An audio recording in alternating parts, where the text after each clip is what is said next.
Have you ever wondered why like 80% of people in sales just hit this plateau and stay there? Right, yeah, they just kind of get stuck. Exactly. And meanwhile, you have these few others working in the exact same market, exact same product, and they're pulling in hundreds of thousands of dollars. It's wild. And for the longest time, I mean, we just assumed that the high earner was, this natural extrovert, or they just had a better network. Or honestly, that they were just highly manipulative. Yes, right. But when you actually look at the psychology, the data shows we had it completely backward. It's a totally different mechanism. And that is exactly what we're deconstructing today on this deep dive. We've got this fascinating stack of text and charts from a really foundational book called Integrity Selling for the 21st Century by Ron Willingham. Such a good source. It really is. Our mission today is to pull apart the psychological engine of influence and high achievement.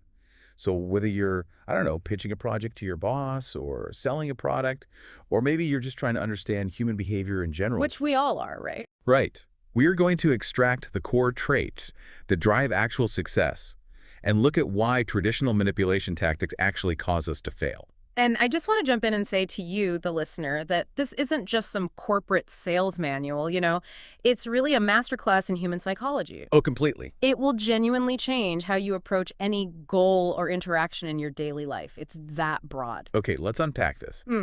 Because to understand how that top tier of achievers succeeds, we first have to understand why the traditional methods just fail so miserably. Yeah, they really do. And the author makes this huge claim right away. He says that selling or influencing someone is 85% emotional and only 15% strategy or logic. Which is, that completely flips the traditional training model on its head. Oh, totally. Because the core philosophy of integrity selling is that influence is something you do for and with people, not to them. Most old school training programs, they focus almost entirely on that 15% of logic. Right, the scripts and stuff. Exactly, the scripts, the gimmicks. They teach these highly manipulative strategies with just terrible names like nail downs or tie downs. And I've heard those terms, but what does a tie down actually look like in practice? Oh, it's those rhetorical questions that someone tags onto the end of a sentence to trap you into agreeing. Oh, like a trap. Yeah, like they'll say, you want to save money on your electric bill, don't you? Or, you care about your family's safety. Right. Yeah, that feels so gross. Right. It forces this awkward yes out of you. And it demeans both the buyer and the seller. It just causes extreme stress and burnout. And the real-world proof in the book backing this up is just astonishing. When organizations drop the manipulation and switch to genuine empathy, the numbers go crazy. Like the American Red Cross saw a 35% increase in blood sales and a 50% drop in turnover. Wow. Yeah. And Chevrolet dealers saw a 25% increase in closing ratios and a 31% margin increase. That's huge. There was even an energy company, Infinite Energy, that grew from 14,000 to 50,000 customers in 15 months. And that happens because they stopped treating the interaction like a battlefield. Right. It makes me think of like a really bad first date. Oh, that's a perfect analogy. Right. Like we've all been on one. You sit down and the other person is just trying to force an outcome. They're just talking at you. Trying to impress you, yeah. Exactly. Listing their resume, trapping you with leading questions. They're doing the date to you instead of trying to learn if there's an actual mutual connection. What's fascinating here is how that exact dynamic applies to the concept of pressure. Because we usually think of the salesperson as the one applying the pressure. Yeah, the high-pressure salesman stereotype. Right. But according to the text, in a high-integrity interaction, selling pressure is actually never exerted by the salesperson. Wait, never? Never. Pressure is only exerted by the customers themselves internally when they perceive that they genuinely want or need the item. Your job isn't to create pressure, it's just to uncover the need. So, okay, if empathy is the key, and we aren't using pressure, why can two people use the exact same empathetic method but get vastly different results? Because there's an internal engine driving the person executing it. Right. Which brings us to the book's 4 traits of highly successful salespeople. Let's look at the first 2. Strong goal clarity and high achievement drive. Yeah. And goal clarity, it isn't just, having a target on a whiteboard. It requires this intense inner belief that the goal is possible and that you actually deserve to achieve it. Deserve it, yeah. Because the moment you set a goal, you trigger these 6 emotional stages of goal setting. Oh, I love this part. Let's walk through those. So first, you get the initial excitement. Oh, yeah, I'm going to double my income this year. Exactly. But then you hit stage 2, which is conflict, and then stage 3, doubt. You start focusing on all the roadblocks, Right. which leads right into stage 4, resistance to change. And this is where so many people just get stalled out. They never push through to stage 5, commitment, and stage 6, acceptance. Why do we stall there, though? Because your brain views any change as a threat to your routine, even a positive change. It wants to keep you comfortable. Here's where it gets really interesting. Yeah. There is this equation in the book, the success power equation. It's basically knowledge plus skills plus experience plus education or training. Right, you add all those up. Yeah, add them up and then multiply that total by your achievement drive. And that equals your success power. Which mathematically explains why some rookie can totally outperform a 20-year veteran. Because if the multiplier, the achievement drive, is 0. The whole equation is 0. Exactly. It's like an analogy I was thinking of. Your knowledge and skills, they're like the engine of a high-performance sports car. Okay, I like that. You can have this massive, powerful engine, but the achievement drive is the actual fuel. If you don't have the fuel, it doesn't matter how big the engine is, the car goes absolutely nowhere. That's a great way to look at it. Achievement drive is this latent power. It's dormant. And it's only released when your goal clarity aligns with your personal values. And when it does, you get that fuel. Right, it creates this just dogged determination. So you've got your fueled-up sports car, you're empathetic, you're driven. But then, what happens when that car hits a wall of rejection? That is the battlefield right there. Yeah, and that's where the final 2 traits come in. Healthy emotional intelligence and excellent social skills. Yeah, let's unpack emotional intelligence, or EQ, first. In this context, it's the ability to understand your own emotions and maintain discipline despite fear. Because rejection is terrifying. It is. There's this amazing personal anecdote the author shares.